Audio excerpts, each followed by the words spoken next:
Here's a segment from a recent Gun Talk radio episode. You can listen to all the Gun Talk radio podcasts however you tune in, or check out guntalk.com for more.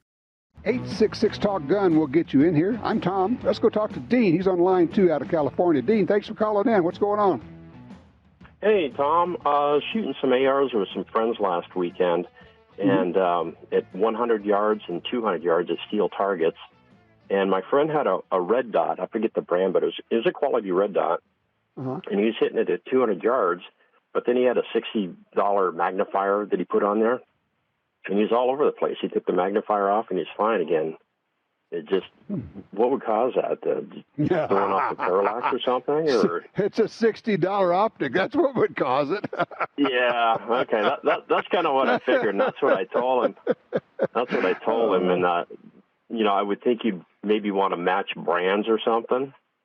Well, here's the deal. I got into all this through photography.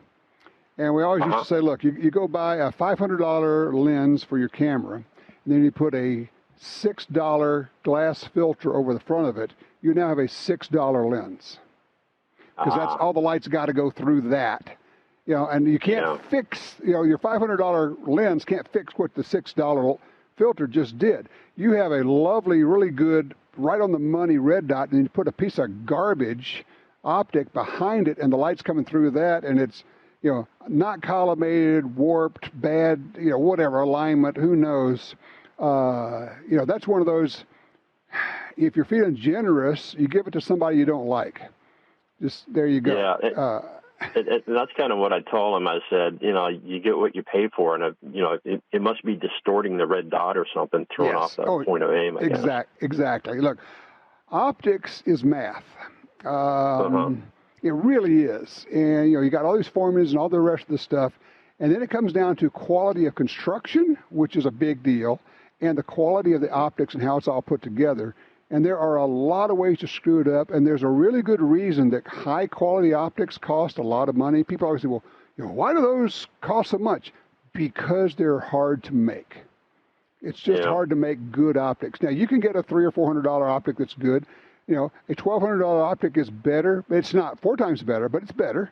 And the $2,500 scopes, they're fabulous, but they're probably 5% better than the $1,000 scopes. So diminishing returns. Like in everything else, I always say that the last 10% in improvement cost 100% more in everything. I've got loopholes on all my squirrel rifles, and nice, really nice glass. Yeah, exactly. In fact, you're going to love this. Let's see, not this week. Next week, we've got Loophole lined up to come on and talk about their new stuff. They got some really cool new products out that they announced at SHOT Show. So we'll be talking about optics with them next week. So that'll be fun, too. Because, I'm a Loophole fan as well. I mean, I've always been an optics nut. Again, my love of photography, and I probably couldn't count how many high-end lenses I have owned through the years. So that made me really appreciate good binoculars and good scopes.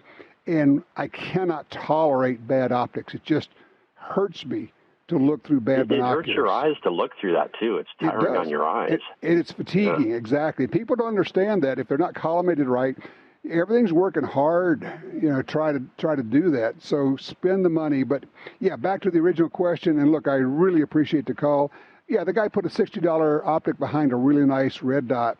And, if it shoots well with the red dot and then it shoots badly when you put the magnifier on, then it shoots well with the red dot, I think we have figured out what's going on here. So, you don't have to be a rocket scientist to figure this one out.